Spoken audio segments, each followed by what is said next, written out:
വിശ്വാസം എന്ന് പറഞ്ഞാൽ അടിസ്ഥാനപരമായി ഒരു പരിശീലന പദ്ധതിയാണ്, അല്ലാതെ വെളിപാട് പോലെ ഉണ്ടാകുന്ന ഒരു സാധനമൊന്നുമല്ല. നമ്മൾ ഏത് സമൂഹത്തിൽ ജനിക്കുന്നോ, ഇപ്പോൾ ഇസ്രായേലിലാണെങ്കിൽ നിങ്ങൾ ജൂതനാവാനുള്ള സാധ്യത വളരെ കൂടുതലാണ്.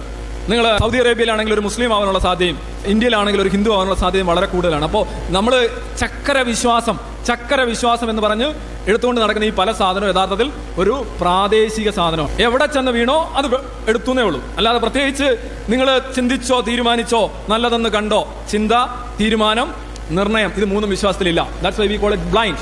നിരവധി വിശ്വാസങ്ങൾ നിരത്തി വെച്ചിട്ട് അതിൽ ഏറ്റവും മികച്ചത് ഏത് എന്ന് നോക്കിയല്ല നമ്മൾ തിരഞ്ഞെടുക്കുന്നത്. നമ്മളിലേക്ക് ഒരു സാധനം ഇൻജെക്ട് ചെയ്യാണ്. അത് നമ്മുടെ മുതുമുത്തച്ഛൻ ചട്ടിയെടുത്ത് മുത്തച്ഛന് കൊടുത്തു, മുത്തച്ഛനെടുത്ത് അച്ഛന് കൊടുത്തു, അച്ഛനെടുത്ത് നമ്മൾ തന്നു, നമ്മളെടുത്ത് മകന്റെ വെള്ളം അടിച്ചു. ഈ ചട്ടിയിൽ എന്താണെന്ന് ആരും നോക്കുന്നില്ല. ഏതെങ്കിലും ഒരുത്തൻ ഈ ചട്ടിയിൽ എന്താണ് എന്ന് നോക്കി കഴിഞ്ഞാൽ അവനൊരു എത്തീസ്റ്റായിട്ട് പോവാം. അത് വളരെ അപൂർവമാണ്. എത്തീസ്റ്റായിട്ടൊന്നും പോകാൻ അത്ര എളുപ്പമല്ല. ഇങ്ങനെ പരിശോധിക്കപ്പെടാത്ത ഒരു നുണയാണ് ഈ വിശ്വാസമായിട്ട് പലപ്പോഴും പരിണമിക്കുന്നത്. It is never tested.